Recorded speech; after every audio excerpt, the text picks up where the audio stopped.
Okay, great. Welcome everyone. It's December 14th. I feel like I'm starting one of my classes. I don't know why I'm saying the date. Hello everyone. I'm glad to have you here. We're all glad to have you here. I'm gonna post the agenda in the chat one more time in case you joined a little late. And really quickly, I'm just gonna call the meeting to order at 6:08 p.m. And I'm just gonna do a quick roll call. Sounds good, Dr. Plunkett. Thanks for letting us know. All right, roll call. So I'll start with Daniel. Present. Excellent. Next, we'll go to Dr. Plunkett. Here. And next, we will go to Ms. Zalogan. Here. And Violetta, not here. And myself, I am here. So it's 4 out of 5. Next, we're going to go to approving the agenda. Wait, I'm sorry. Am I not a committee member? Not a permanent member of the committee. Oh, okay. I thought I was. Okay. If that is something that you're interested in, we can definitely talk about it. Okay, sorry. I'm sorry. No worries. No worries at all. It's just the whole like nomination process for OMA purposes. But that's definitely something we can talk about. It just has to be on the agenda. Yeah, at the next meeting. Sure. Okay. But yeah, thanks for asking. And so I'll make a motion. Can I make a motion to approve the agenda? I make a motion to approve the agenda for December 14th. Do I have a second? I'll second. Great. So we'll do a roll call. Daniel? Yes. Dr. Plunkett? Yes. Ms. Zalogan? Yes. And myself, I'm a yes. So the agenda is approved. Thanks everyone. That's all the nitty-gritty stuff out of the way. So the first agenda item today is we're going to discuss the Equity Committee's work on updating the Jones dress code. And I can go ahead and share my screen so we can look at it together. But Roberto, do you have the capacity right now to say a few words about the equity meeting last week? If not, I can definitely do that. Hey, Rachel, sorry, I'm on the road here, so can you hear me? Yes. Okay. So welcome everyone. My name is Roberto Menjivar. I'm a parent representative on the local school council, and I'm also on the equity committee with Raquel, Deborah, and Violetta, who I think they're also on the health and safety committee. So early in September, as I've mentioned before at a previous health and safety committee, in early September, students had surfaced some concerns about the dress code and that it seemed to be vague, and they surfaced it with the Jones Local School Council, and I think they also surfaced it with our student representative, Daniel. So then the LSC directed the Equity Committee and the Health and Safety Committee to take a look at the Jones dress code and see if we needed to revise it. And so then the Equity Committee took that on, and Deborah, Raquel, Violetta, Michael, and Laura, and Gladys, we all went out and we try to gather as much information as we can from CPS. We also invited the associate principal for Evanston Township, Keith Robinson, and we invited a staff attorney, Rachel Johnson, from the American Civil Liberties Union to come in and present. And then we took all that information and we tried to come up with something that we thought was that addressed the students' concern. We also, in addition to that, we also asked students to provide feedback on the proposed dress code, which you're seeing right now, I think. And so we got feedback. So one of our student representatives, Debbie and Daniel, we asked them to go out and get some feedback from students. We got some feedback from students through our student representatives and also directly from students anonymously. And overall, it was a positive, just a very overwhelming positive feedback. And so I think that's what's in front of you. We feel, as far as the equity committee, we feel great about this. We think it's inclusive, we think it's supportive, and we think it's affirming. And I yield the floor back to you, Rachel.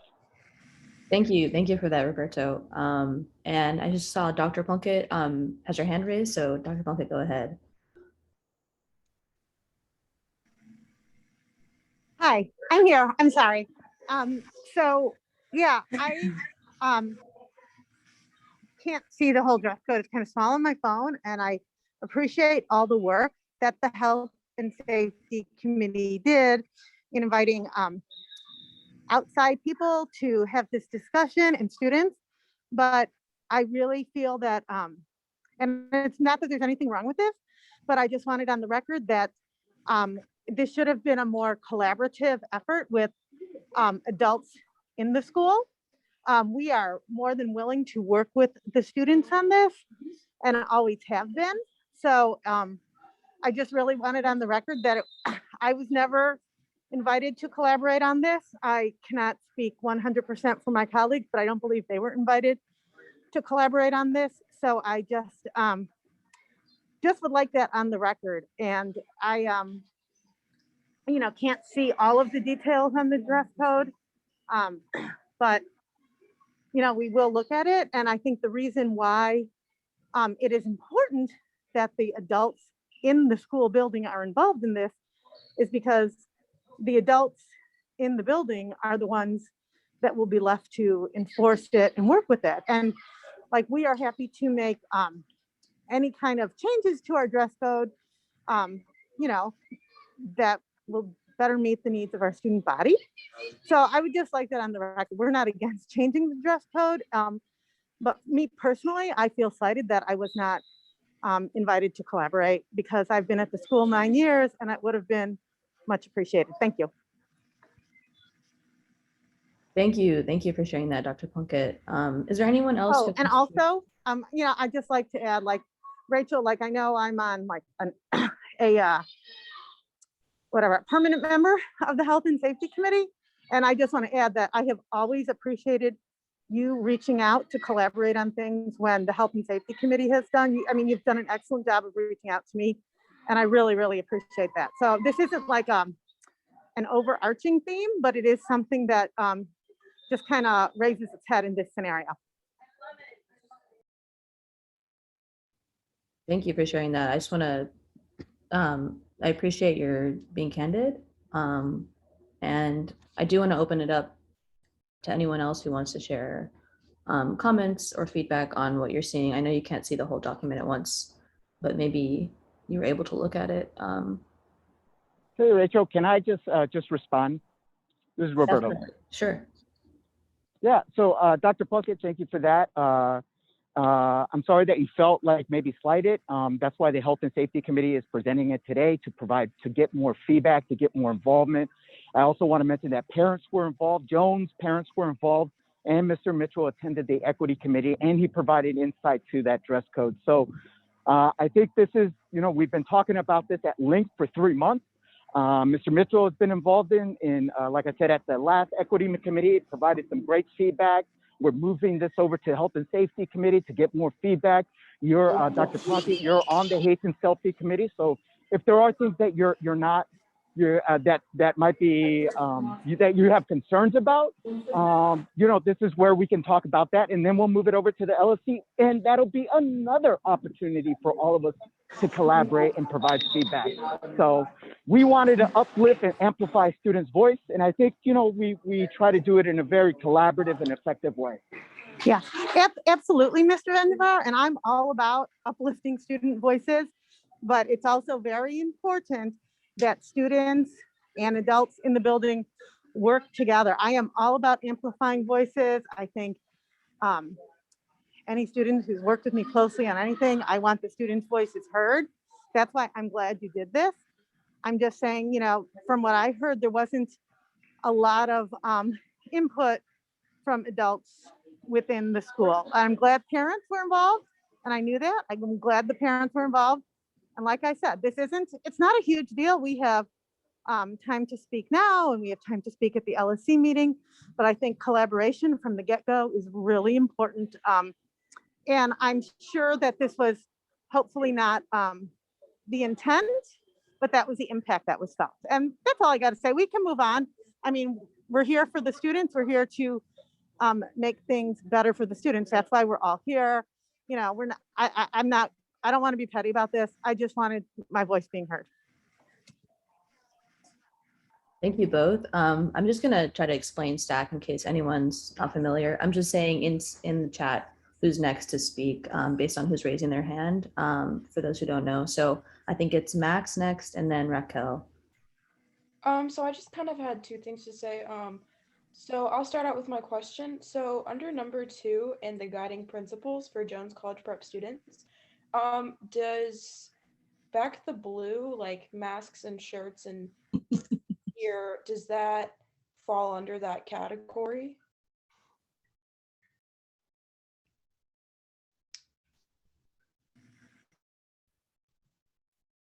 So that's a good question. And I don't know if we want to have discussion about that, or if Roberta, you want to offer maybe what you think the equity committee's intent behind that point is.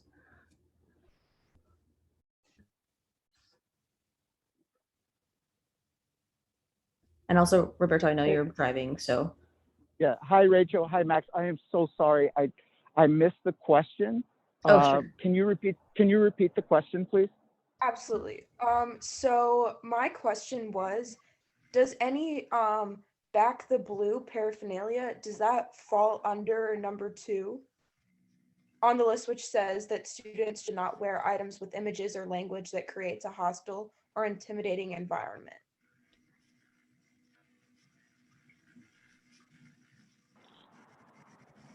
So that is a great question, Max. And I don't know the answer.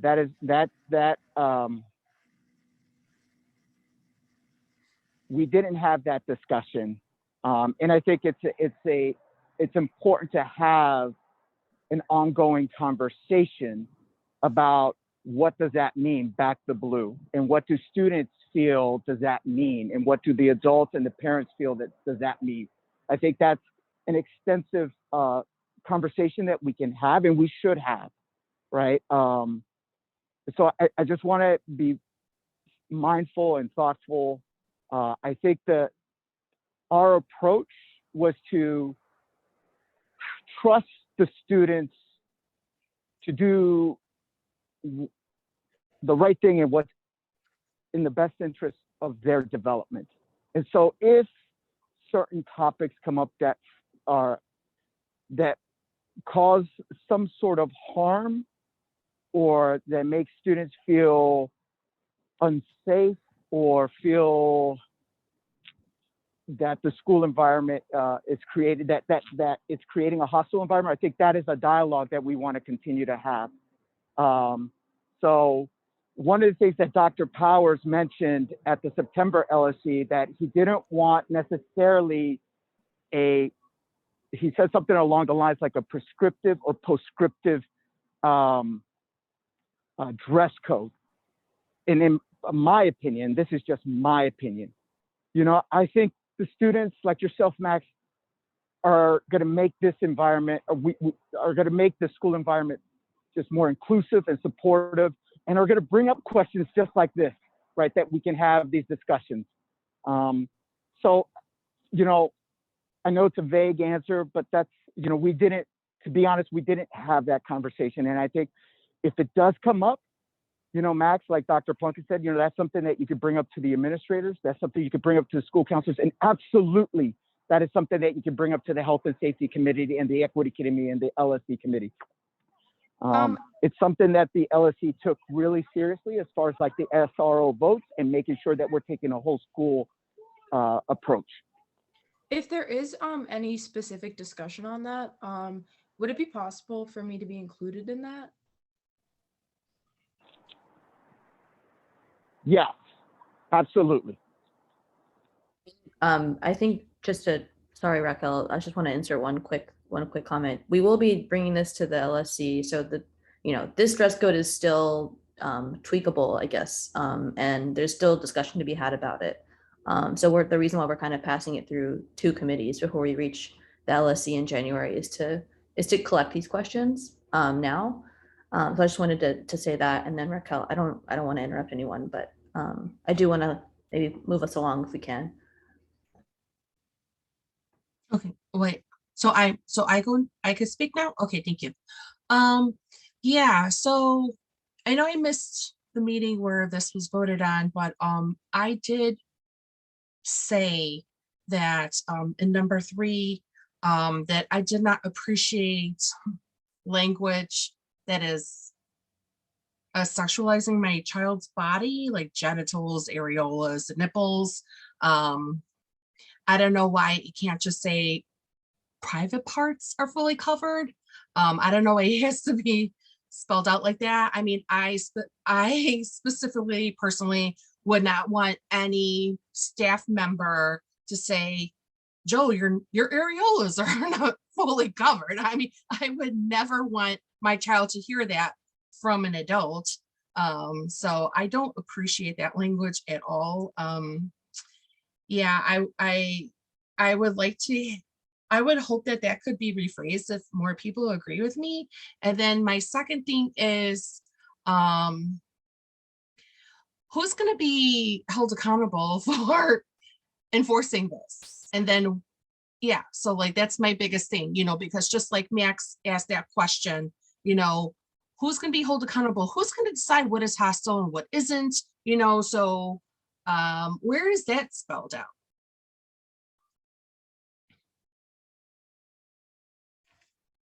Because if we just roll this forward without, I feel like all parents need to be included in this.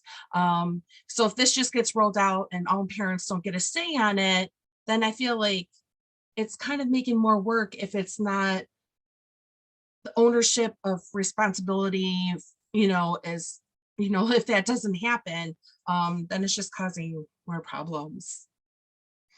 Rachel, could I super quickly respond to the point about the phrasing? Okay. So I just wanted to say I think that I don't think that it's sexualizing the words. I mean, that's just the medical terms for it. Yeah, that's your opinion, Max, but I'm a parent, so my opinion is I don't want to hear another adult say anything about my child's genitals or areolas or nipples. So as a parent, I don't appreciate that language. You are entitled to have a different opinion. Yes. I definitely agree about the fact that I would not want a teacher to come up to me and say that. So I'm definitely in agreement with you on that one. I personally felt like the phrasing in there was fine, but I absolutely get what you're saying. Like, I would never want a teacher to come up like that to me and say that. That's extremely humiliating. Yeah, sure. I want to pass it over. Thank you both. I want to pass it over to Deborah really quick so we can stay on track.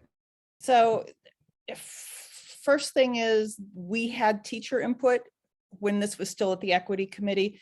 We had Mr. Mitchell's close involvement when this was still at the Equity Committee. So it's not that we just went off, a couple of us, and came up with some ideas and this is now the policy. So we had representation from administration, we had representation from teachers. We had lots of feedback and lots of comments. Regarding the naming of body parts are body parts, Raquel. And I think having specifics listed in the dress code is not offensive to me at all, because these are medical terms. These are not anything that are slang or inappropriate or improper. How you would like your child to be addressed, we can work, people can work on that. But well, Deborah, I mean, yeah, you're entitled to Raquel, your opinion, Raquel, but I don't think any I'm still teenager talking. would want someone to say, Raquel, your areolas are showing. No teenager wants to hear that from an adult. I'm still speaking, Raquel. May I finish? Okay. I'm still speaking. I have 3 daughters. And So my daughters range in age from 16 to 35. I've been down this road multiple times. I don't know about sons because I don't have sons. I have daughters. These particular body parts in the list here are medical body parts. There's nothing offensive about it. There's nothing slang about it. There's nothing derogatory about it. It's simply parts, and it's saying these are the boundary conditions. And I think our students as high school students are old enough to address body parts in health classes. They will address body parts in the sex ed curriculum that will be discussed later. And I think to call it anything other than what it is less than adult. And we want our students to be able to speak comfortably and confidently about body parts without being embarrassed by it. I don't see anything wrong with that. And the students that were involved in the feedback, not a single one of the students, and there were many students who looked at this, not a single one of them complained about embarrassment about naming a body part. And I'm sorry that that may be a problem for you, but for the majority of people who looked at this, was not a problem. Now, moving on to Max's question about some of the topics that may, the images or language that could be offensive, I think that makes a lot of sense that we need to find a way to have those kind of discussions, whether this is student voice and administration. We need student input on this. Roberto's absolutely right. When we talked about what kinds of images were offensive, we didn't come up with an exhaustive list. That's not the point of the dress code. The dress code is to allow people to have some width and some breadth without being overly policing on the minutia, but I think there are opportunities for discussions. And I think it's healthy and grown up for our students to have those discussions about what may not be offensive to me could be offensive to another student. And let's discuss that and let's work through that, because this is part of how do we become adults in a community together. We have to learn to discuss, you know, somebody may miss completely why blue line merchandise may be offensive to a student who's been arrested.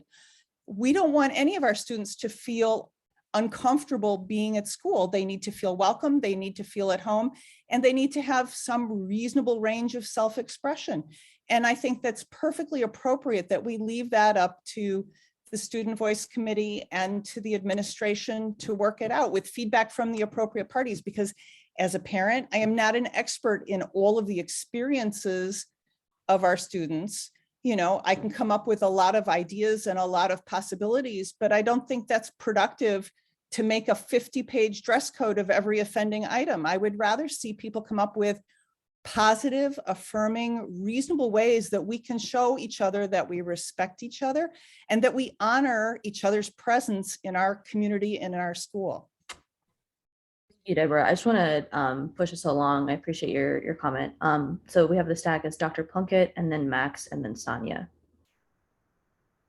Hi, yeah, so I appreciate everyone's opinion, but I really think as we move our discussions, while I appreciate everyone's opinion, Deborah's and Raquel's and Max's, Roberto's, everyone who's here, I think we really have to be cognizant of our tone in how this is as a permanent committee member. I don't like the way some people's opinions just get dismissed if they're not something that we agree with.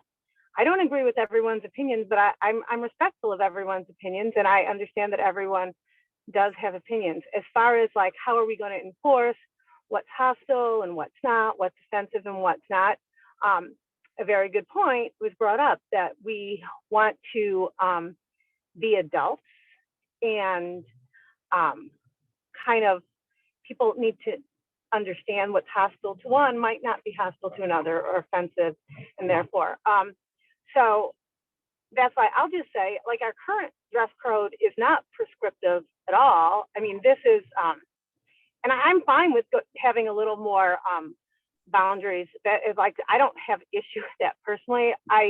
But I just want to also state for the record, our current dress code gives an awful lot of leeway. And I also want to say that if the LSC is going to vote on anything before they vote, I think we need, you said many people have looked at this and many people have commented on it.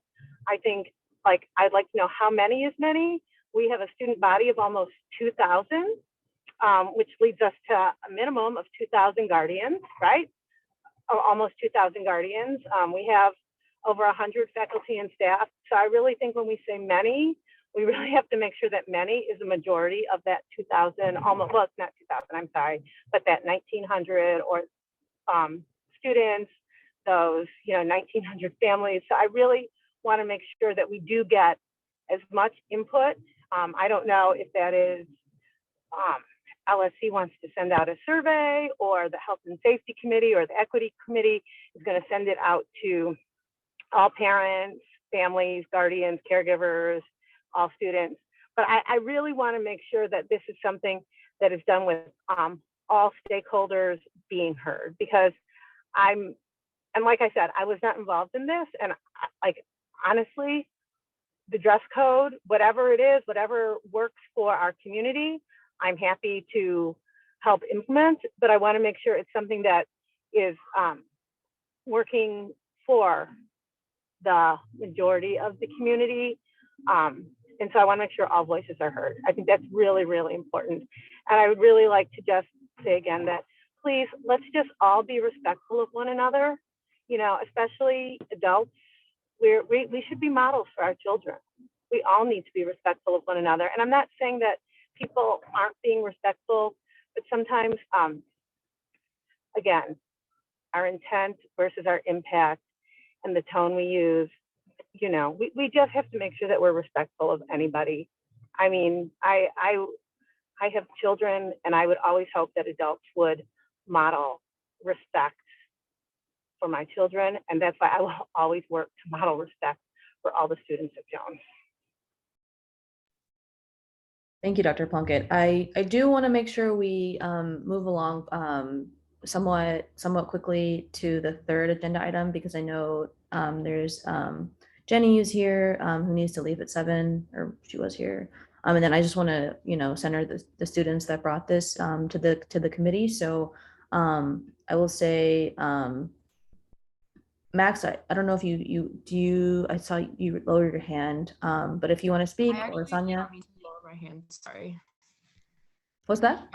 I said I didn't mean to lower my hand. Okay, yeah, go for it. Okay. I just wanted to quickly say just one more thing about the Back the Blue or Blue Lives Matter stuff, and then I'll be done. Obviously, as a white person, it's going to be very different for me than it is for someone who's Black, because of I can sit here and say all day that saying that Back the Blue is inherently racist. However, that's just my personal opinion, and so I feel like, especially because there's one security guard at Jones who consistently wears a Back the Blue mask, and while I'm not Black, I still feel, I guess, a sense of threat behind that. And that could be just me. However, I have talked to some of my friends, and I think that they have felt a similar way.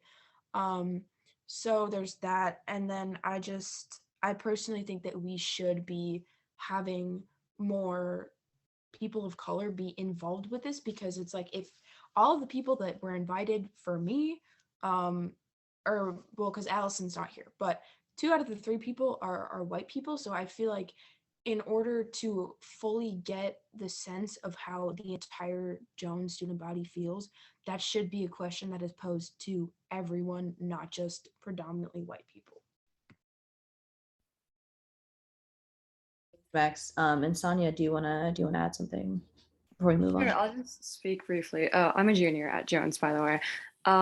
Just like quickly touching back on like the whole specification in terms of body parts, I feel like it's really helpful, especially for people with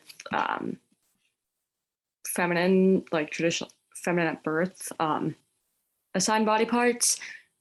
For example, like if you're wearing a shirt that may like showcase somewhat, like that may have more cleavage, I think it's helpful to specify that like the areolas and nipples are covered, because that way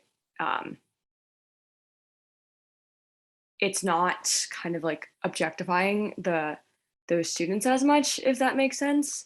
And then I think also like dress codes tend to unfavor students with like larger features, I guess, like larger breasts. These are just like in terms of, I'm speaking as like a woman, so I'm more familiar with that experience. But so that's why I just think that that's important to clarify. And then also like we're all at that age where I think that's not unfair language to be using.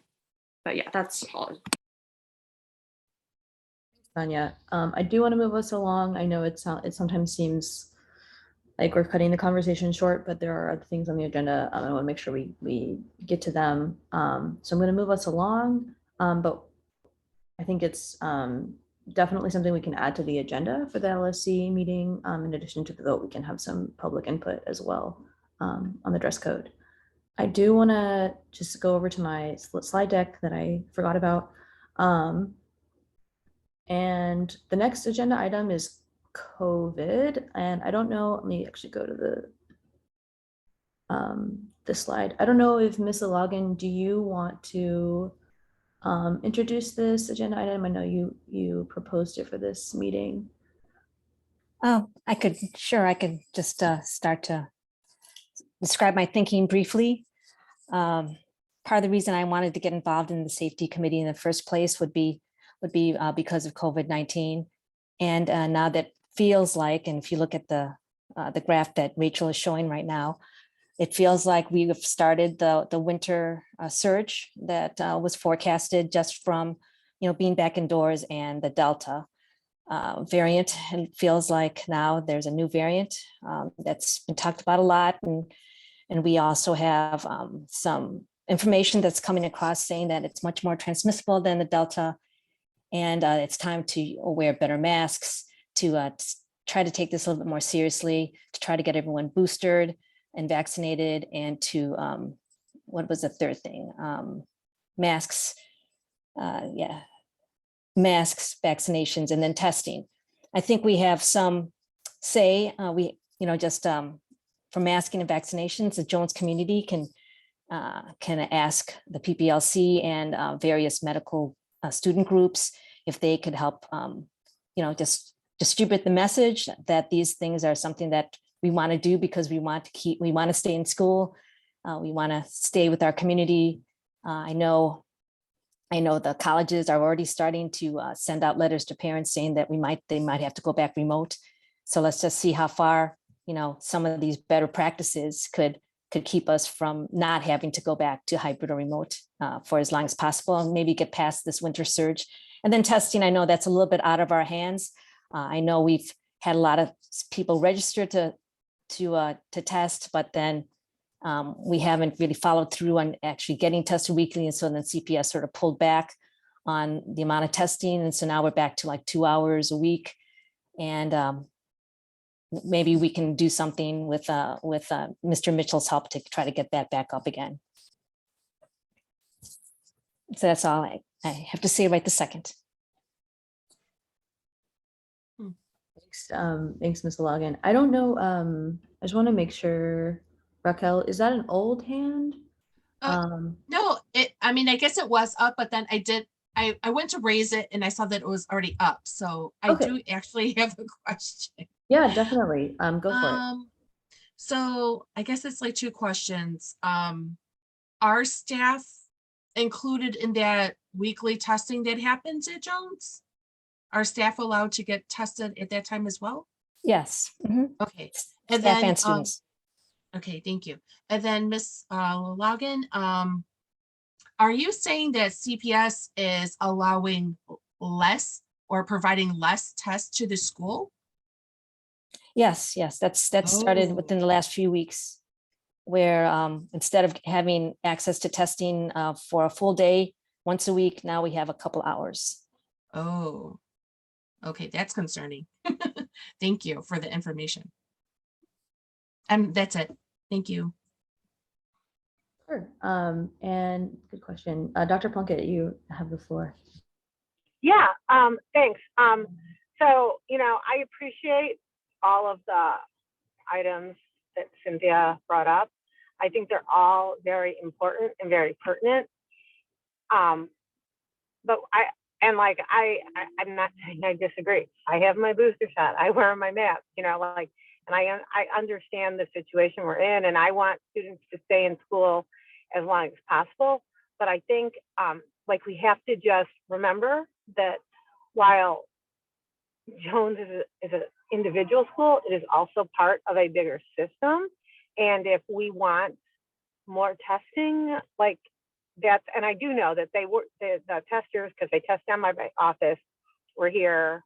Well, at first they started coming for just 2 hours a day, and then they started coming for full days, and now they've gone back on that. I do know you can get at-home tests as well. So I do know that is an option, but I just, that's something that is not really within the control of the Jones administration. So maybe we can put together a letter or something from the Health and Safety Committee that we would like to see more testing.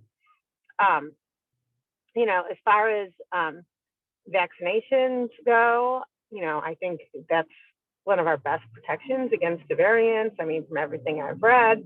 And, I want to keep everyone safe, but at the same time, there is that piece of what can you really enforce. So if CPS isn't making a vaccine mandate for all students who are eligible, I don't believe we can do it as a school because we are part of that bigger system, right? So I understand all of the concerns. I appreciate them. I'm with you, but at the same time, as a school, I don't know what we can do as an individual entity. I mean, maybe we could work, the Health and Safety Committee, for example, could work with other schools, maybe send a letter. Hey, we'd like to see some more testing. We'd like you to provide the N95 masks for students, just to see what we can do. Because I do know that as a entity of CPS, we are subject to follow their policies. We can't make our own policies in certain areas. Thanks. Thank you, Dr. Plunkett. Ms. Logan, you're up. Okay, so so the idea could be, yes, I definitely heard the message when we brought up the idea of a vaccine mandate last time that we were part of a larger system. My thought when bringing this up is that maybe we can set an example to other schools of best practices, things that might work on an individual school level, where, and again, with reaching out to student groups, our medical groups, they could help put signs up saying, hey, get boosted, help our community stay safe, right? As a single teacher, I get $250 that I can spend any way I want to. That's good for the school. Maybe I would be willing to donate that $250 to buy. I just bought for myself 50 masks for $25, so I could buy, let's see, I can't do the math now because I'm under the pressure, but I could buy a whole bunch of masks, KN95 masks for whoever students wanted to have them. And if there were other teachers who want to donate their $250 that they get yearly, maybe they would be willing to buy KN95 masks. So that's my idea. I know the testing really is a little bit out of our hands, but I also know that Mr. Mitchell stated in one of his emails that the reason the testing went down for our schools is because though we have so many people registered, they were not testing weekly. So they were not coming to get tested. So that if we, as a staff member, if I said I wanted to get tested and I actually showed up and got tested, maybe we could get our testing back.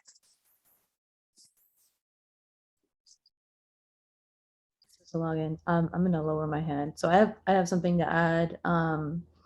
Just really quickly, I definitely hear the, staying within the confines of CPS and the policies therein, but I'm wondering too if something like purchasing masks and distributing them to students is like directly breaking policy per se, or if there's like kind of some wiggle room with that, or if CPS would not like that response or that next step, because I hear in Ms. Logan's desire to put this on an agenda, trying to be proactive before Omicron, especially if we have some bullet points about Omicron, before it's like already a problem. And so that's kind of my question, is like, what wiggle room is there within, what the school can do individually, maybe in addition to writing a letter to CPS. So that's kind of my question. But Dr. Plunkett, you're up. Yeah, Rachel, I just want to answer that question. Like, so Cynthia can spend her money. I'm sure we could find money to buy KN95. But the CPS policy is that a cloth or whatever, a face cover can be worn. It doesn't say, it's not specific. It doesn't say you have to wear a KN95. So I don't know if like that could get to a sticky situation if a student only wanted to wear the mask that they wanted to wear, right? I mean, they have to wear a mask. We have to enforce it. I really like the idea of putting up signs, or, in the classrooms having a thing, get your booster. I mean, because I think isn't it like 16-year-olds or over can now get booster shots if they're 6 months out. So I think like putting up signs like that, and I think we can encourage, all these best practices. And I know we have a lot of masks in the office, like cloth masks, and I think we have like the disposable, the blue ones, I think. And I don't mind spending money on other masks as well. I mean, but at the end of the day, it's like, I don't know if you can force someone and saying, you have to wear this mask. That's what I don't know. And I would have to do some further research into that. Like I said, I hear you. I'm not against these efforts, but I mean, there is just so much, there's only so much you can do. Like, I like the ideas, I like the creativity, and these are just things that we have to investigate. Thanks, Dr. Plunkett. So if it's all right, move on to the next agenda item. I don't want to stop this discussion because it is important. But Ms. Logan, is there anything else you wanted to bring up right now? Just in response, these weren't mandates. These weren't things that could be disciplined. It was more just something to support our students to stay safe. I do just want to read Max's comment in the chat from a little bit ago, just in case someone's not looking at the chat, if they want to watch the recording later. Also, this is Max's words, also students aren't being reprimanded nearly as much for not wearing their masks, and I continuously see the same people without masks on in the hallways, wearing them incorrectly. I know that we talked about this actually at the last LSC meeting as well, and Dr. Plunkett was able to talk to us about that, but that's definitely part of this. So Dr. Yeah. Plunkett, go ahead. Yeah, I just want to address it again, as I did before. I'm reprimanding people. I know my colleagues are reprimanding people about not wearing masks. It's kind of like like the battle with the IDs. You tell someone to put their ID on, you can tell them 10 times a day, and the minute they walk past you, they take it off, or so like they pull their mask down or pass their nose, whatever. And I hear you. These are problems. And I think this has to be, like they say, all in for Illinois. We all have to be in, and maybe we need to start a campaign where if teachers see other teachers without their masks in a group setting, or, like that we say, hey, because I'm reprimanding. I know my colleagues are reprimanding. I know lots of people are reprimanding. But we do also have to follow the students' rights and responsibilities, right? So there's, I can't send someone home for not wearing their masks, right? I can reprimand them, and encourage them and call their parents. So yeah, Max, I hear you.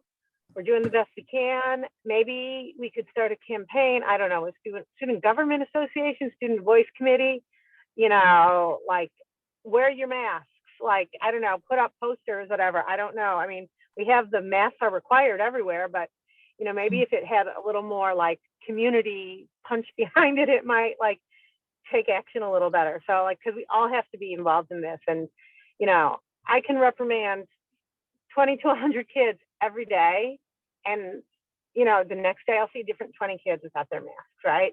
So, yeah, we're doing the best we can. As I said at the LSC meeting, I hear you, but there is, you know, there are our limits, you know, we're, we're doing the best we can with that. Thanks, Dr. Plunkett. I do want to just read a couple of comments and questions in the chat from Sonia. Definitely agree with what Max said. I also think it depends teacher to teacher in terms of reprimanding students. And then Daniel asked, can detentions be given for masks similar to IDs? And I actually I don't know. Is that Daniel, I will have to look into what the students' rights and responsibilities, if that is something we can give a detention for. And I will say, like, I think masking, especially in public places with, you know, people that you don't know, they're not in your pod, whatever, I think it's very important. I'm not sure how many detentions have been given for IDs this year, but we will definitely look into that. That's something I will talk to Mr. Mitchell about it. Can we give detentions for students not wearing their mask, right? And you know, honestly, sometimes there's a student who just falls down and they're not even aware, and you say, hey, fix your mask, and they put it up. But I mean, I will tell you, there are students in our school, and I think I said this at the LSC meeting, where they have said, I can't tell them. Not only have they not wanted to put their mask on, but they've been utterly disrespectful to me about it, that I couldn't tell them to wear a mask because they were 18 and they could do what they want. So like in a situation like that, where it's that utter disrespect, you know, I do call the parents, but I really do think that like we're all in, and I will like talk to Mr. Mitchell and Ms. Gonzalez about maybe detentions for our people who don't want to follow the school rules. Because in theory, this isn't about masking or not masking. This isn't any kind of statement. It's a rule. You have to wear a mask when you're in school. Hopefully next year we won't be at this point, but right now it's a rule. Dr. Plunkett? So Raquel on stack, and then I'll be on stack. Okay. I was just wondering if the students are taught about the different variants and how even if you do receive all of your, you receive your vaccine and your boosters, that, you know, you're still susceptible to getting the Delta variant or possibly the Omicron variant.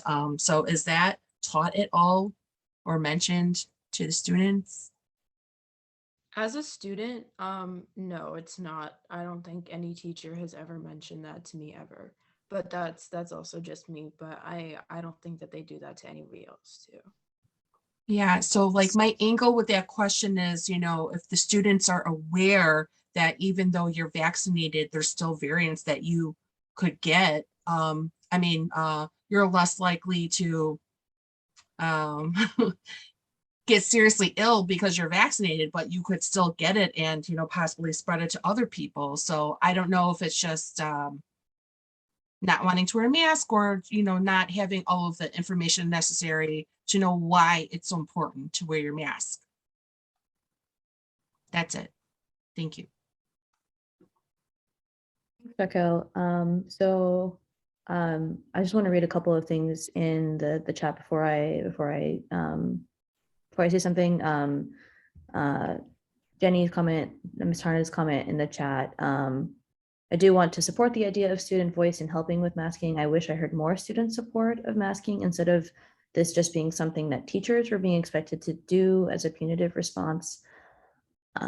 Then Deborah says there's already an Instagram account which posts photos of people at Jones who are not wearing masks properly. And then Ms. Logan says our medical student groups might be able to spread this information. My comment is somewhat similar to Ms. Harned's comment, which is I am personally wary of a response that's more punitive, and especially putting that on teachers. And I do wonder if there, yeah, I mean, similarly to Ms. Harned, if there can be kind of a student, I think the student uplifting like kind of a culture of mask wearing as opposed to moving toward the detention side of things might actually in the long run be more efficient, but that's just my opinion. And so I see Sonia on stack next. Yeah, I was just gonna reply to what Raquel said, just about like how much information we're given. I think that pretty much, just to agree with Max, we're not really given anything. I think we're given whatever like CPS emails us. I think I remember reading a few days ago something about Omicron. I personally got my booster, so I was really happy that that was approved. But yeah, I agree. I think that student uplifting is definitely a positive approach. However, I would argue that some of us, like myself included, kind of already try that. And it's kind of like it's a hit or miss. Yeah. And then in terms of student medical groups, I am on the board of one of our main ones, so I can definitely talk to my fellow board members about that. Amazing. Thank you, Sonia. So I'm going to try to close discussion on this for now, but I just wanted to say Dr. Plunkett's comment before she signed off. I think she signed off. I agree, Jenny and Rachel, I'm signing off. I definitely like the restorative approach. And so we can maybe continue to talk about this, and Sonia, I maybe can reach out to you and a group of students who are involved in that group to talk about this a little bit more. But do want to move us to the third agenda item while we have a couple of teachers here, especially. So the third agenda item is sex education curriculum at Jones. We have a quick overview and then some proposed updates. And I'm going to move to the next slide, which is kind of an overview of a public comment from Max in early November. Max, if I just want to give you the floor to kind of introduce this topic, since you did bring it up at the meeting. Yeah, so my thing is I brought up the fact that the Jones sex education is really terrible at Jones, honestly. I'm not sure how it was before COVID, but during COVID, we had one day of sex ed in freshman year. Never had it sophomore year. They talk about, I think, some things in junior year, but I think that sex education, number one, needs to be better. Like phraseology, what they're teaching needs to be better. And then secondly, I think it needs to be taught all 4 years. Obviously, the same thing wouldn't be taught for every year. But I think that it needs to be all 4 years, and it needs to be more than just practice abstinence. That's the best way, because students need to have more resources for that. And I know that there's like started to be a condoms thing in the nurse's office, but there's also so much more surrounding sex and all of those stigmas than just this is how sex happens, this is how you protect yourself.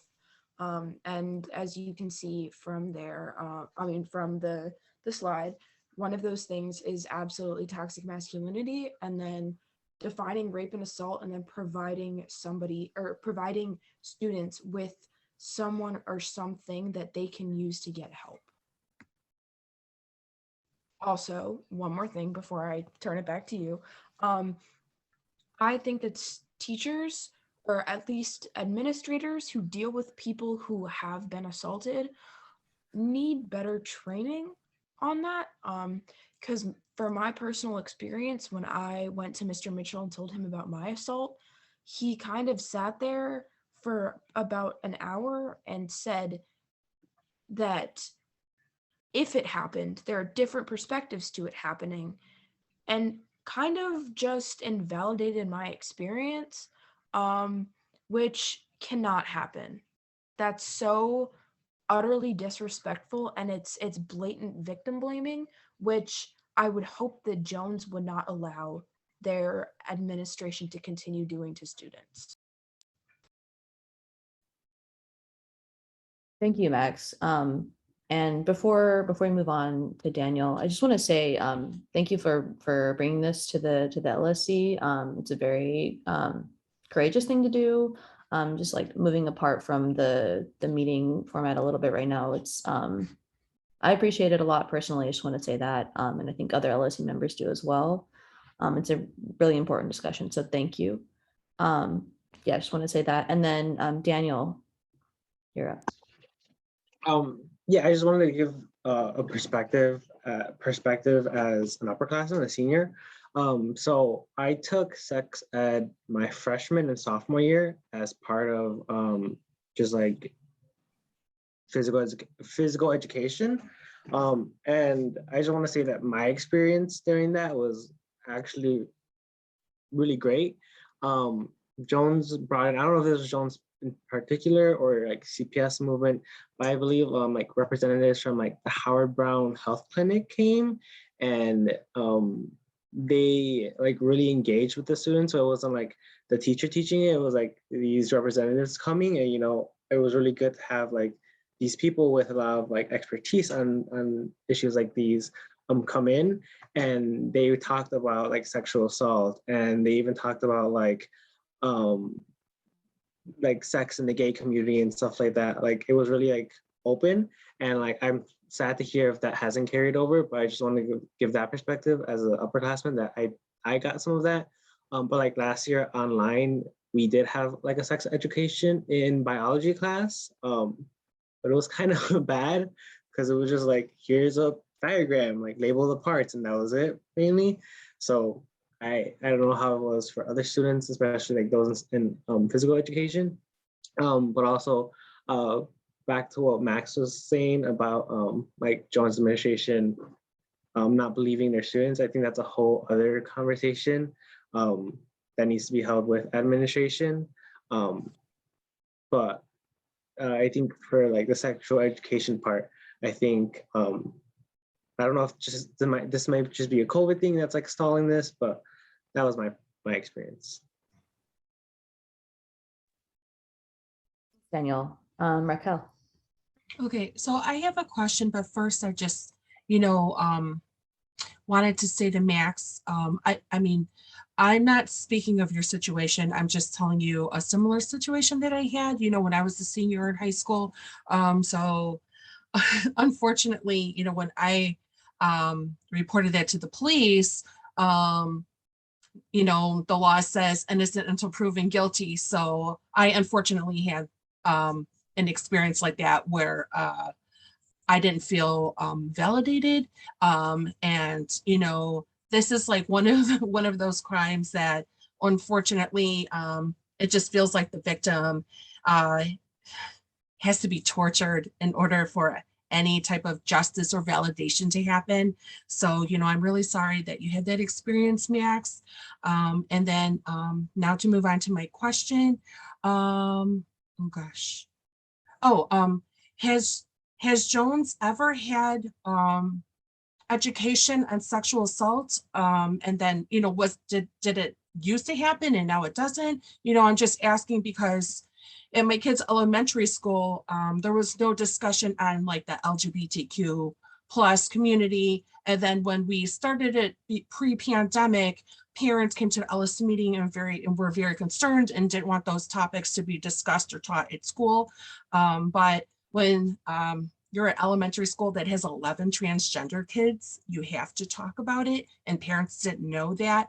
And that changed most parents' minds, but a few opted to just not participate, their student not participate in the class at all, which I think is unfortunate, but everyone raises their kid how they want, so again, back to, and to reiterate, my question was sexual assault ever taught at Jones? And I don't know if anyone could speak on that.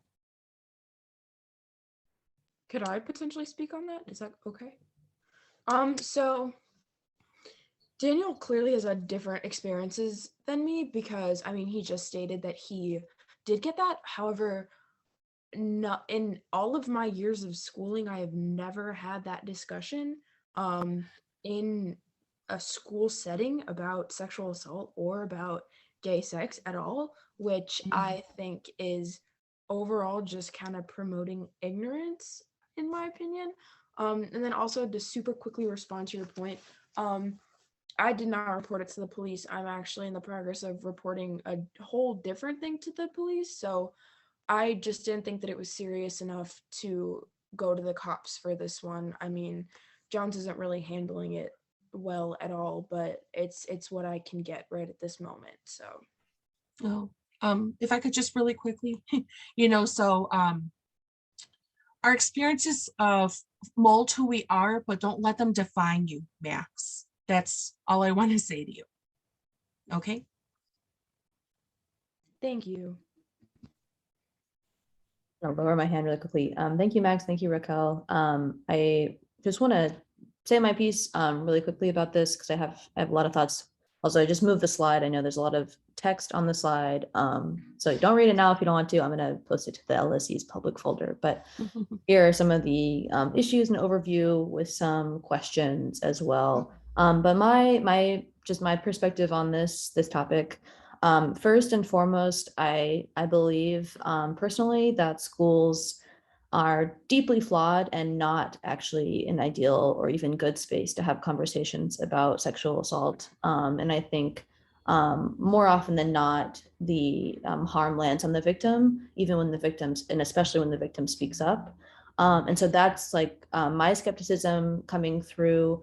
That being said, I am really glad to be having this conversation. And I'm a little surprised and disappointed in CPS for not having more substantive conversations in their schools about these topics. I will say if this project, if it moves forward, Jones would be set apart. And so that's going to carry a lot of challenges, right? Because there's going to be pushback. That probably means it's a really necessary conversation to have. That's just my perspective on how change happens. And one final thing that I'll say is, I think when we think about restorative justice, holding people accountable, holding systems accountable, I personally just want to express that it's difficult to maintain. I kind of come in, unfortunately, with no expectations of change. Also with an optimism that change can happen. On this topic in particular, I think maybe some people in this meeting can attest to this. The legal barriers around, and I mean, it's not even air quotes, like the literal legal barriers make the harm land on the victim. And so when we have conversations about talking with administration, talking with teachers, mandated reporters and things of this nature, the law is against the victim. That's my opinion. And I would say it's somewhat informed, but I just wanted to add that. And that's my piece. And I don't know.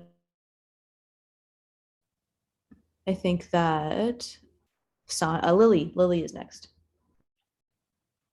Okay, yeah, I just wanted to say I'm a junior at Jones, so I don't have all of like the same experience as Daniel. But also I did have health in person freshman year because I had it first semester, and I also had a representative come in from the hospital or from some medical center. I don't remember which one, but it was again only like a day worth of sex ed. It may have been 2, I can't exactly remember, but it was like it may have like brushed over consent, and like I don't recall talking about sexual assault or anything or how students can go about reporting anything.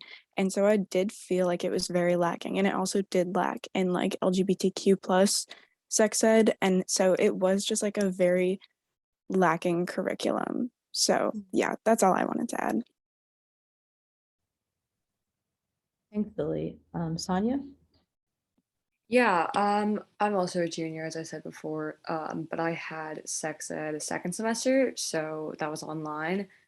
Yeah, we also had a representative, but I think it was just like a 2-hour online class, maybe something like that. And no one really was taking it seriously, which, to be fair, I mean, I recognize that it was like the start of remote learning, and that was just like it. We were all there, yeah. But I feel like because no one was taking it seriously, it also was because like our teacher didn't take it that seriously. He wasn't the one actually teaching it because our representative was, but I remember like he left in like the middle of the session, and it just like wasn't, it didn't really feel like anything was being like that was being prioritized. And then I agree, we haven't really been taught about consent that much. And I went to a CPS elementary and middle school. And I feel like all I've really heard on that is like very black and white, like, oh, it could happen, like it could just be like some random person, but I mean, it more often than not is in actuality someone we are very close to. So I feel like we have not been taught about that very much at all. And also like just about the whole virtual thing, I feel like just going back to no one taking it seriously. I remember like someone asked like this really stupid question, like how many raccoons can you fit up your butt? So that's just like one example. Yeah. And no one really cared to like steer the conversation back on track. So I feel like I personally didn't really get much out of that. And in terms of bio classes, I haven't really heard that much about people getting a really quality sex education from that. I know none of my friends in honors bio have gotten it yet this year, and I'm an AP, so it's a bit different. But just like from like my senior friends, I haven't really heard about them getting that much from there either. Thank you, Sonia. So I think it's Jenny next. Hey, okay, so I guess the most important thing for me to say here before I go is that Chicago Public Schools actually requires sex education to happen at every single grade level, actually. So from kindergarten through 12th grade, there is a curriculum. At the high school level, students are supposed to be getting 675 minutes of sex ed. That's 7.5 of our 90-minute class periods at Jones. So one class period is not enough. Mr. Feely, who's here, we taught sex ed maybe 4 years ago together. We were trained through CPS to do it because the health teachers at our school did not want to. So we had a volunteer, a cohort of teachers at the school who said they would volunteer to be trained through CPS and to then teach that curriculum. We had to pull students out of class to do that. So it was like a 90-minute class period. I had to get a substitute for my class. I teach social sciences to cover my classes so that I could teach sex ed.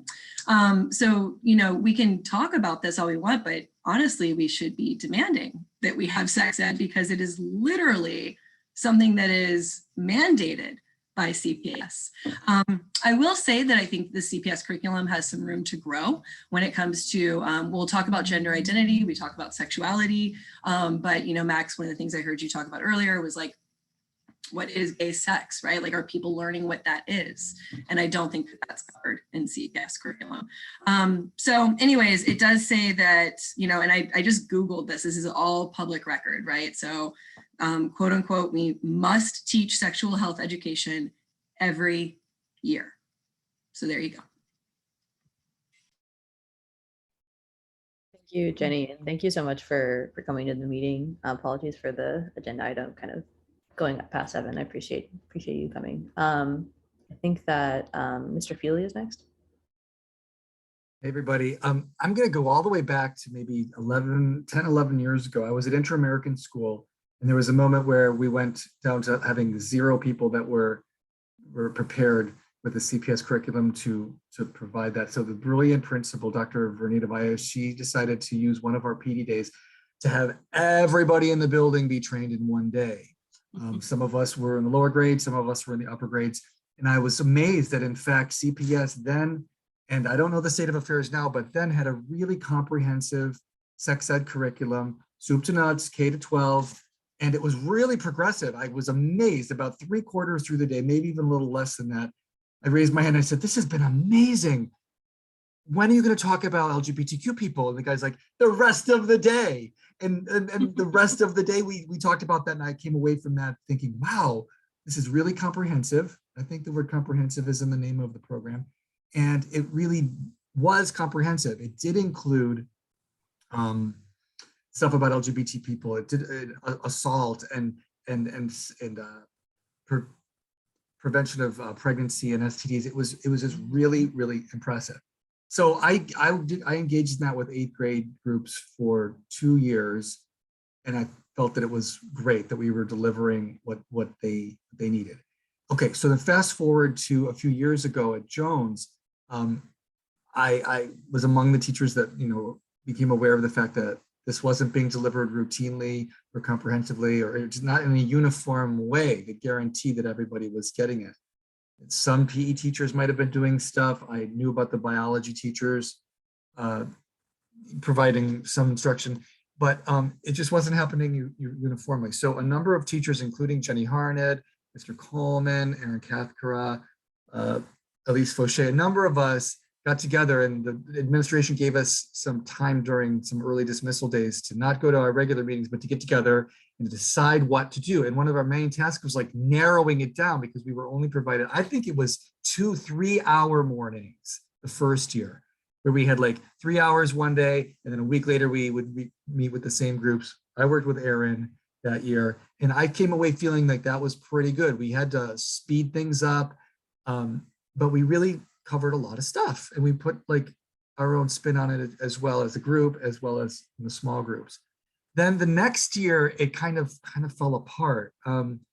We didn't have as much time to prepare, but more to the point, we had much larger groups. We were working in the auditoriums, and a lot of kids pretended that they were opting out. And so there were all these kids running around the school because they were not in gym class and they were not where they were supposed to be with us. They were just pretending that they opted out. And some of the kids who did attend were kind of like just kind of like picking it apart in a way that wasn't constructive. It was not, just let's leave it at that, not constructive.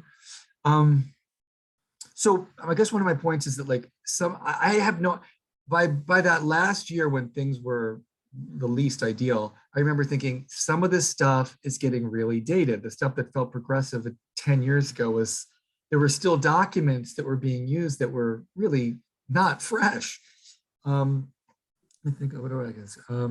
So I think that at the base of this, like we have to have a series of events and that's just uniform, so that every student is guaranteed to get that. I think that doing it the way that we tried wasn't very successful. It was a volunteer crew, and I don't think that we can rely on that. It demanded all of these tweaks in the schedule that pulled kids out of class and interrupted with the regular instruction and the day-to-day stuff. And I really think that there's got to be a department that takes ownership of it primarily, and I think that's got to be PE. I think it's great that like sometimes certain teachers will stand up and say, I'm going to identify. In fact, that happened in 8th grade. I brought in a friend of mine from one of the state organizations. I can't remember the name of it at the moment, but the state group that supports LGBTQ students. And so, yeah, I brought in an outsider, and some people will do that, but like, we can't rely on that kind of individual choices. This has to be more wall to wall. Let's see, I think. Yeah, so I'm going to finish by saying that I think it's worthwhile for us to revisit the state of affairs with this comprehensive sexual plan and CPS, and then go from there. Jenny, did I miss anything? We were on that initiative together. I think the only thing we need to be clear about is that if we do bring in outside groups, which is fine, they have to be going through the CPS process of being trained. It's required. Thank you, Ms. Arnett and Mr. Feely, for that context. It's super, super helpful, and I think is definitely adding important points to this conversation. I'm just checking the stack. I think it is Lily next. So I had forgotten I wanted to mention something before, and I mean, Miss Harned kind of brushed up on it, saying that it is technically supposed to be required all 4 years. But I do think there's like a big maturity change that happens like over the course of high school. And so like kind of like what Sonia was saying earlier about like how a lot of people were kind of making jokes in like the Google Meet chats. I feel like at least hopefully a majority of us can kind of like grow to a point where we're more like easily understanding and like actually having like more adult conversations about these things, because they are very important topics. And so I do think that like having like more consistent and like stronger and less kind of like general curriculums like all 4 years is like really important as we're growing within ourselves. And I feel like kind of sort of like how teachers have kind of been like tweaking however they want, or like not adding like important information, is like honestly very dangerous, because it kind of leaves students to doing individual research, which can lead you down like a dark path. So yeah, that's what I want to say. Absolutely. Raquel? Yes. So I like what Mr. Feely was saying about a comprehensive education curriculum. I would hope that one day soon CPS across the district could adapt to something like that. But then I was also wondering if, because I'm starting to do some things like this at, you know, the elementary school level with my youngest. I don't know if it would be welcome to have someone from the police public education to come in as well, you know, after the sex education part happens, then, you know, someone from the police public education department could come in. I mean, they're not police officers, they are instructors. So if someone could come in and, you know, talk to the students, you know, about sex crimes and the details about that, and things, you know, the laws and things like that, you know, just, you know, spell it out, you know, what is, what isn't, you know, I don't know if that would be welcomed. But, you know, I just feel like a lot of people go into college and they don't know the law about things like that. So a lot of times things do happen and then they don't realize that they're a victim. You know, so I just think it would be great, you know, at this age, high school age, you know, where there's a lot of feelings going on and things like that, you know, if people could have all of the information before making your choice. Yeah, that's it. Thank you. Thanks, Raquel. I'm just going to read Jenny's comment in the chat really quick. The curriculum is different all 4 years. Additionally, the more we talk about it, the easier it becomes, and this plays a huge role in consent. Before I just add my comment, I did want to move to this next slide, which is talking about some recommendations that some of the students came up with who are on this call. And then also some teachers were able to provide some comments as well. And I actually, what I wanted to speak to was similar to what Ms. Harnett and Mr. Feely brought up, which is related to kind of teacher buy-in. And I think the idea of like consolidating this effort into one department, or having it be not as much of an ad hoc kind of setup, is definitely, I mean, it seems to me, based on what Ms. Harnett said, like a necessary next step, not just like a good or, you know, ideal next step. And I do want to say too, I mean, Sonia and other students brought up the lack of student buy-in, but I think similarly the lack of teacher buy-in. And I'm wondering about professional development around consent specifically for teachers, because one teacher, Ms. Colby, mentioned to the committee that it's really important to model and talk about consent outside of like the context of a specific sex ed class. And she gave an example of how she models consent in choir. And I wonder if there is professional development available for teachers. I would be interested in looking into this around how to incorporate consent into just general conversations that you're having within your curriculum, regardless of the subject. So that's one question I have. And then one other thing I just wanted to kind of ask right now is, looking at the time, is just kind of what are the next steps? Like what do people feel is the next move? I think this is obviously like not a one-time conversation, but if this is like a project that students and teachers and parents want this committee to work on, maybe we could have it kind of be like a continuous thing. So that's kind of my question.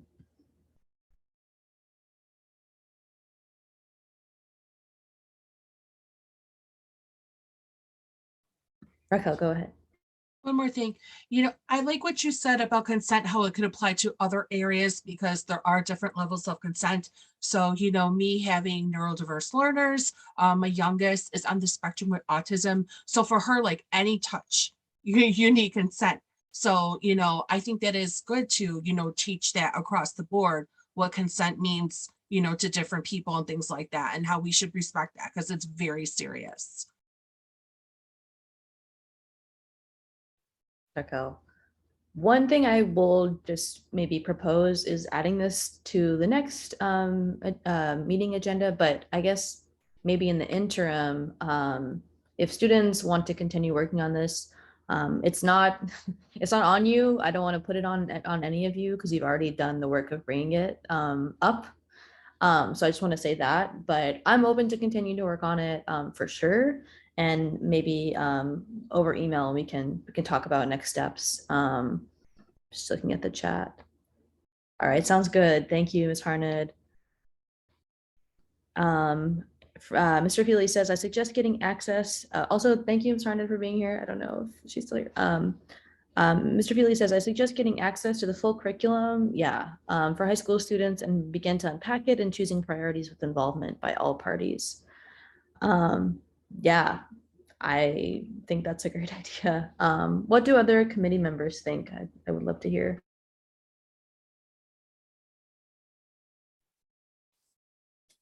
I agree with Mr. Feely's suggestion. Great. Sorry, just would we get it from the school itself, that whole curriculum, because it doesn't sound like the school has one right now, or would we get that from like CPS? That's my question.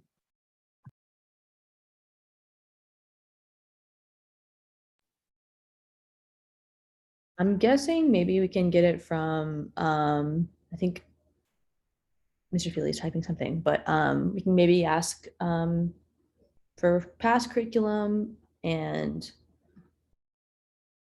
accessible for teachers to download. Okay. So maybe something that people with access to internal CPS channels can pull that. That's good intel, Mr. Feely. Thank you. Raquel, did you want to add something? No, I'm sorry, I forgot to lower my hand. No worries, no worries. I really do want to continue this conversation, but I really want to get to the next agenda item if it's possible. I don't want to go too far over 7:30.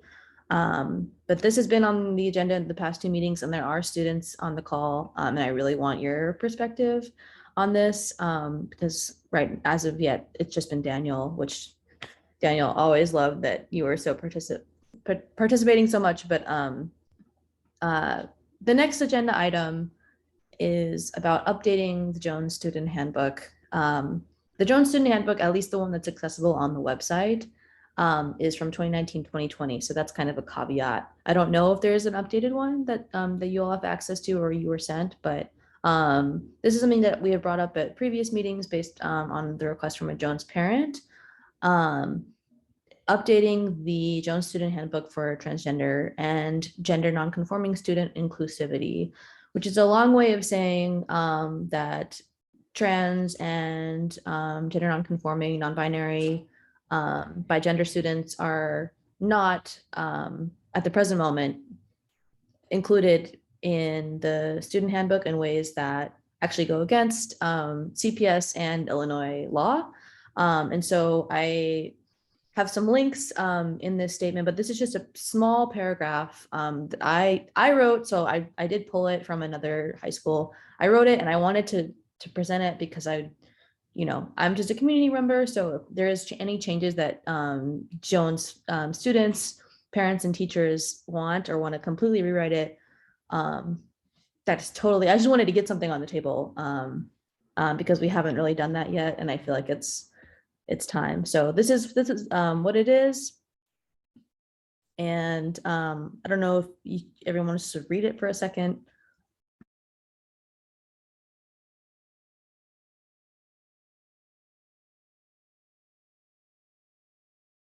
Daniel, go for it.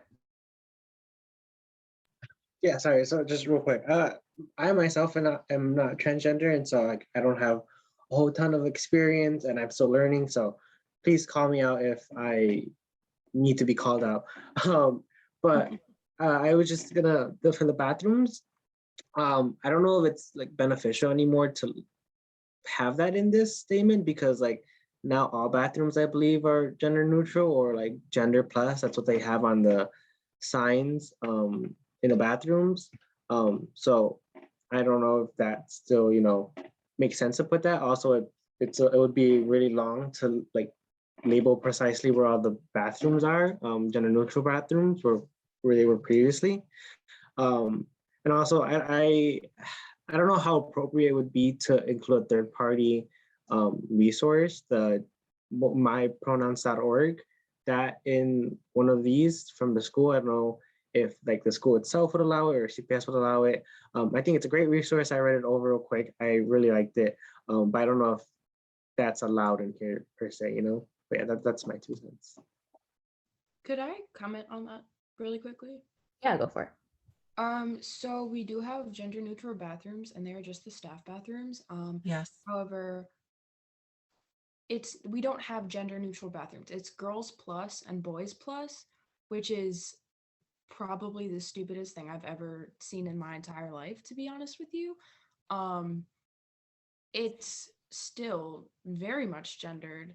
And yeah, underneath it says, oh, well, all students have the options to use it, but it's still gendered. And so I think if Jones wants to commit to having all bathrooms be gender neutral, then they should just put gender neutral on all the bathrooms and not put girls plus and boys plus, because that just makes absolutely no sense whatsoever.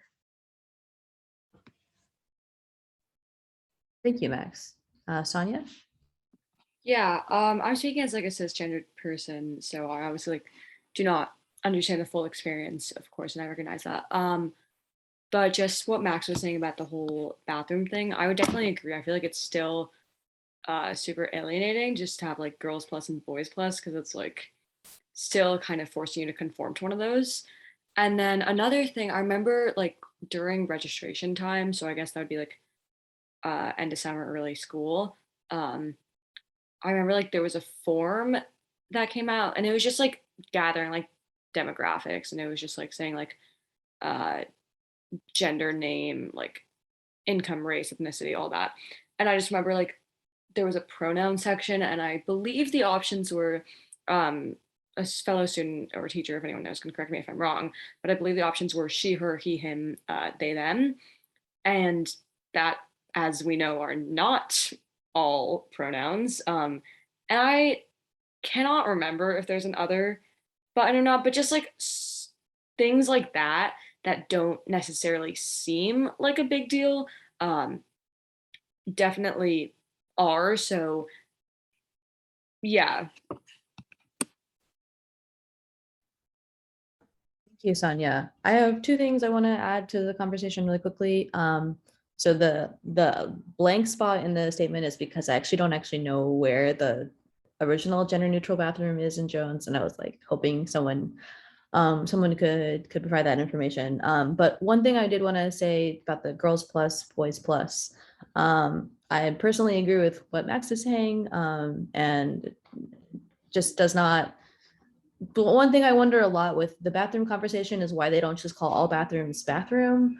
But that's another conversation, and what maybe a little bit beyond what some people, and there are reasons why they don't do that, I think, that are important. But one thing I do also want to add with respect to the survey is, yeah, there's definitely more pronouns, and also one thing that's a part of the Illinois State Board of Education guidelines with respect to transgender and gender nonconforming students, which I thought was really interesting, and I included it in this paragraph, is that schools are actually supposed to survey students every year about how they want to identify themselves and present themselves. And I think that that there's a lot of like privacy questions I have about that, and also just education questions, because some students may not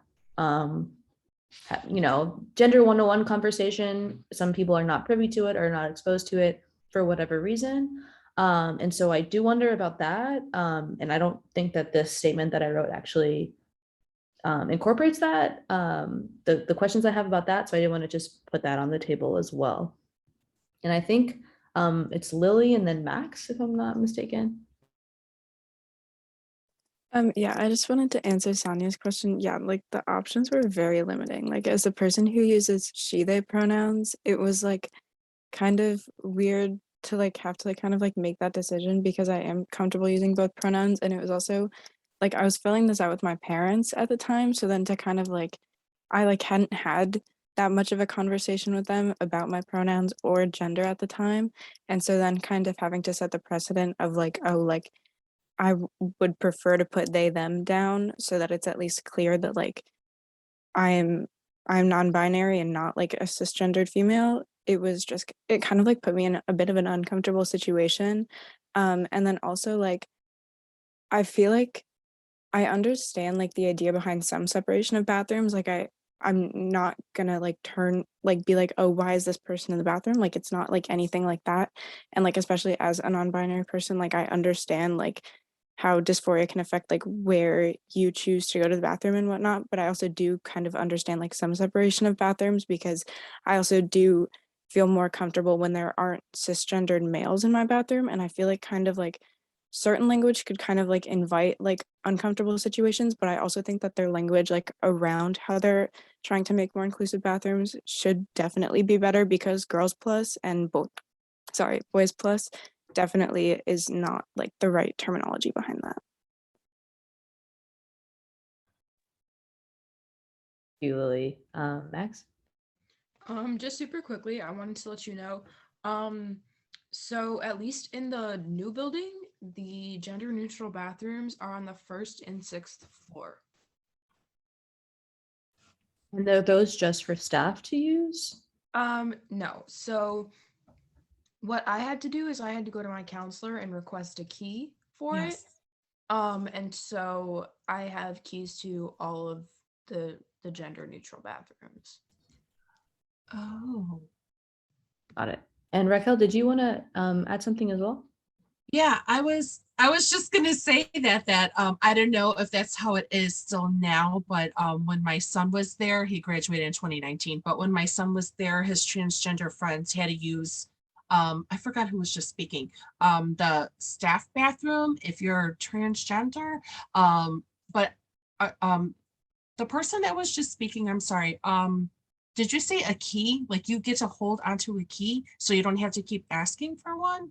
Yes. Is that what's I happening have now? a key on my keychain. I have one for each building. So yeah, you can just keep them. Oh, that's good to know. Because I do have a non-binary student, so I don't know if they're aware of that. Because I know that they wanted to use the transgender bathroom, how it used to be labeled.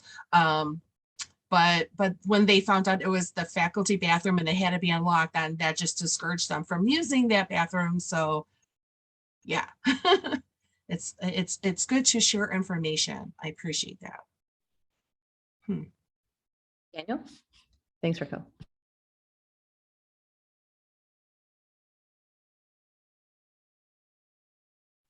Bad. I had to unmute. I just wanted to give a heads up. When you were, I was looking at this Illinois State Board of Education guidelines. Really cool, by the way. You asked like why aren't they like being in place? Like why aren't we being asked? And I think we should, but just like these are non-regulatory guidance, so like not enforceable ones. But looking at them, I think they're really good, and especially like on page 9, that's the provide students with opportunities with how they want to be addressed. And then after that, remove gender marker from school records where possible. So that question of what are your pronouns was absolutely unnecessary because it wasn't required by law. So I don't know, like just updating like admin on these guidelines might be good and just say like, hey, can we follow these? I know like we don't have to technically, legally, but can we? I think that would be really cool. Thank you, Daniel. That's actually and then putting that language in this paragraph is good, like you did. that's a really important note that there are guidelines and not enforceable by law. Yeah, really appreciate that. I also appreciate knowing about the key situation because I think it is revealing a barrier, a social barrier maybe to students who want access to these bathrooms. And I think just personally speaking, like the idea of having like a single bathroom, because I think like the girls plus boys plus bathroom kind of doesn't address that need that some people may want just like a individual private space to themselves. And so yeah, I wonder if we can maybe talk about the key situation with teachers and administrators at some point. I am looking at the time and it is 7:42. And so I just want to maybe ask for like last comments on this agenda item so we can hopefully wrap up around 7:45. Oh, or should I just state my concern or? Yeah, go for it. Okay. Okay. So since this is not something that could be enforced, but just something that I wanted to say that I think would make students feel more welcome for who they are. You know, across the board, the syllabus that you get in the beginning of the year, I believe all of them asked your gender and the only options were male and female. So hopefully one day that could change and be more inclusive. Yeah, like I said, you know, because my student's non-binary and I just didn't even, we just didn't even choose those two options that we were limited to. So yeah. Thank you, Raquel. And Max?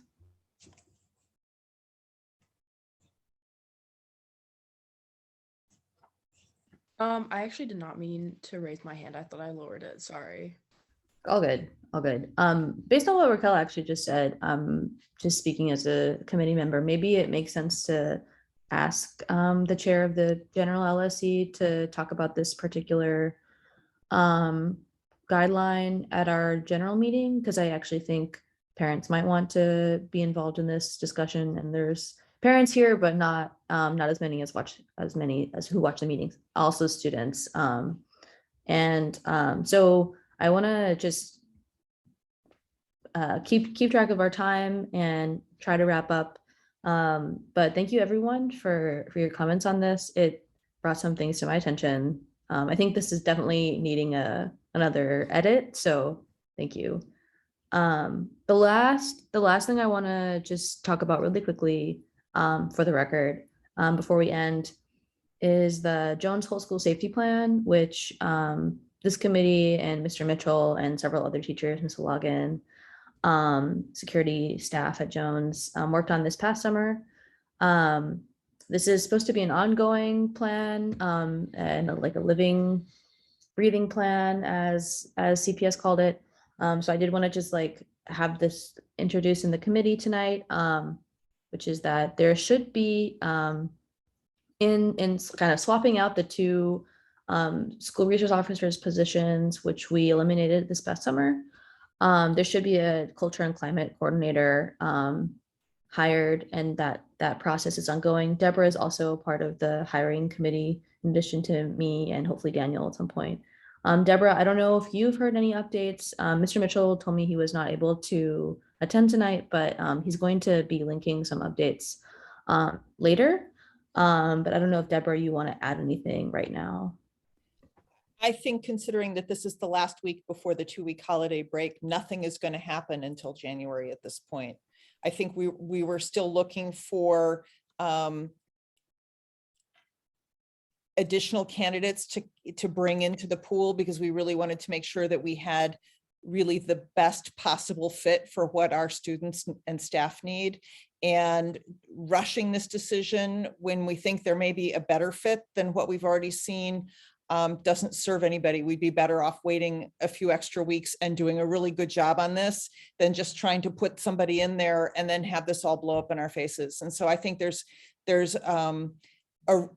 good reasons why the job isn't filled yet. And it's turning out to be a little bit more complicated because we're looking for a very specific set of skills.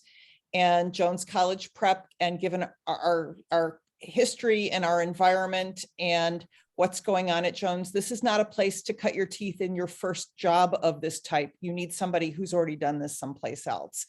And so thinking that that's really, really important. I'm confident that we will find someone, but I'm comfortable that we're not trying to rush this process. Mhm. Sorry, I just had a typo in the chat, but I didn't realize that in the slide you can't see that the acronym CNCC stands for Culture and Climate Coordinator. If that wasn't clear. Raquel? I guess my question is for Deborah, since she's on that committee. Do you know if, because CPS started hiring, I believe during the pandemic, restorative justice coaches. So do you know if people in those positions would qualify for the culture and climate position? Restorative justice experience is one of the criteria that is included in the wish list. We have a whole spreadsheet that has been pulled together by the interviewing team of the important things that we're looking for. That is one of about, I think it's about 10 different criteria that we're looking at. Oh. And so, you know, to get the good fit, we want someone who's done restorative justice and culture and climate in a high school and not in an elementary school. And, you know, things like that, where there's some buzzwords, but trying to take the buzzwords and really boil it down to, okay, who comes to us with the skills that we could just slot them in at Jones and then work on just getting them connected to our community, as opposed to having them have to learn what this job is about. And it makes the interview process really complicated. I mean, we only made it through one round of candidate interviews. We have not done second interviews with anybody yet. And they, you know, so we're still, unfortunately, slower and in an earlier stage than we would have want. We had hoped we would have this person placed by the beginning of second quarter, but I think it really makes much more sense to find the right person. And several of us are out shaking our networks, trying to find people that either have the skills that we think are a good fit, or who their friends are, because people who are a good fit would also have other connections. So we really want this to go well for our school, and we don't want to make a mistake. And so that's why we're trying to be careful.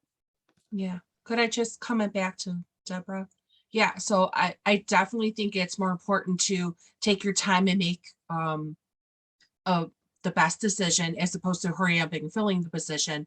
And then I was just wondering, is the committee absolutely against someone that has experience at an elementary school level? Because, you know, I mean, that's when they become teenagers and, you know, start puberty. You know, high school, you're usually like, most kids are like, you know, middle or end of their puberty phase. So is the committee dead set against anyone with a considerable amount of elementary school level experience? We have seen resumes from people that had a lot of elementary school.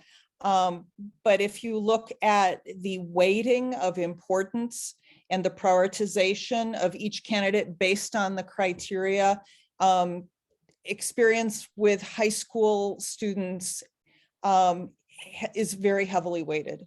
It's not a no, but I think they would have to be, you know, the perfect package in all other ways to overcome that. I think it's a really important criteria. Yes. Okay. Thank you. Good questions.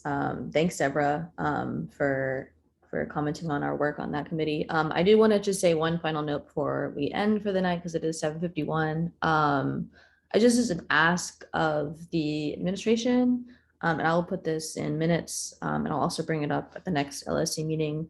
But this money was given to us in the summer, and I want to, you know, respectfully ask for more communication about you know, what's happening with this position, just because I know we are, you know, looking at resumes. I myself am part of the committee looking at the resumes, but This is the time when I think it's most important to have this person filling this position. You know, the aftermath of COVID, or still ongoing, but aftermath of, sorry, coming back to school after COVID. And so that's just kind of, I feel like it's a very urgent hire, in my opinion. Again, my personal opinion. So just wanted to say that for the record. Yeah, and yeah, that's kind of why I wanted to bring it up. Daniel says in the chat, I don't even think a lot of students know what is happening with this process. So I wanted to bring it up, even though it's late. This whole school safety plan is, you know, I think we had in May of this year, we had a student safety forum. And the number one thing that students asked for more than anything else, more than school resource officers, more than restorative justice, they asked for transparency about safety at Jones. And right now I'm just not seeing that personally. So Daniel, thanks for raising that. I don't want to have the last word. Is there anyone else who would like to say something? If not, then I think we've covered everything for this meeting. Well, I just think that once this person has been hired, that, you know, the student should know why this person is an asset to the community, you know, how they could help the students. They really need to know that. Yeah, I would agree. I think it's just the whole transparency thing. I think it's just really helpful for us to know these things and really important to us because that's our school. And as someone who's like involved in the student restorative justice program, especially, that's something I personally care about. So I think just knowing is something that we really value. Raquel and Sonia, Ms. Olagan? I was just wondering if now is the right time to ask if we can continue the conversation about COVID-19 at our next meeting as well. Definitely. Thank you for that question. Yes, let's add it. Let's add it to the next agenda, and we can talk about when the next committee meeting is going to be. I do want to just say really quickly, for the students who are here, thank you so much for coming. I do want to continue these conversations and like actually do some more work. I just ask if you email me, please CC a teacher at Jones. Right now we're kind of figuring out how LSE members are meant to communicate with students, and I want to make sure we don't break any rules in the meantime.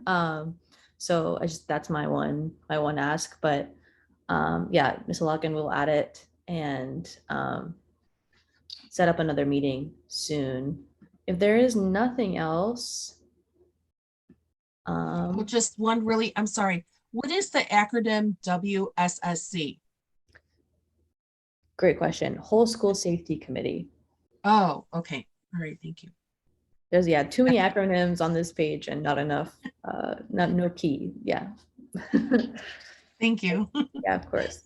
If there are no more comments or questions at this time, then we can adjourn the meeting. And thank you again to everyone who attended. And if you're watching this later, thanks for watching. And feel free, let me go to my last slide. Oh my gosh. Feel free to email me or any member of the committee at these emails. These slides will be posted to the LSE's public folder, as well as all the documents linked inside. So yeah, thank you, and have a great night and a restful holiday as well. Yeah, happy holidays, everybody. Thank you. You're doing a great job, Rachel. Thank you. Thank you. Thank you.